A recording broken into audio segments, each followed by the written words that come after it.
Id-dokument tal-Gvern b'tibdil għal liġi dwar il-protezzjoni tal-embrjuni sar bl-għaġla.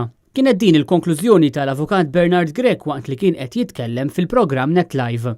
Nibża li d-dokument, apparti li jidher ċar li sar b'ċertu għaġla, jew jekk sar b'attenzjoni ma ġiex rivedut sew għax anke żbalji tal-ortografija fih, ġifieri li inti tieħu żbalji fl-spelling fil-liġi, għalija m'hemmx fejn tasal iżjed.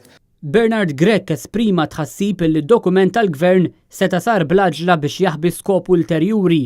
L-Avukat Grech innota li l-ħajja tibda mill-konċepiment u għaldaqstant dan ifisser li anke l-embrjuni għandu jkollhom id-drittijiet tagħhom. Donnu hemm barra qed nippruvaw indaħlu l-idea illi din hija liġi tal-embrjuni u allura għax m'hemmx il-kelma tarbija bniedem jew persuna involuta, qisu dak l-embrjon mhuwiex ħajja.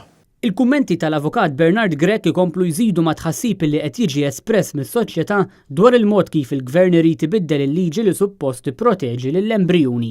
Ma dawn il-vuċijiet jingħaqad ukoll l-Arċipriet tal-Bażilika ta' San George Martri tar-Raba' Għawdex li f'pubblikazzjoni li titqassam għand in-nies irrimarka li dawk li suppost qegħdin jiddefendu l-ħajja illum saru l-ewwel promoturi tal-qtil. U żied jgħid li b'dan li qed jgħid mhux qed ikun politiku jew partiġjan għax fejn tidħol il-ħajja m'hemmx partiti u kantunieri. Qatt m'għandna nagħlqu ħalqna quddiem il-liġijiet li jagħmlu legali l-qtil u l-abbuż tal-ħajjiet, temm jgħid.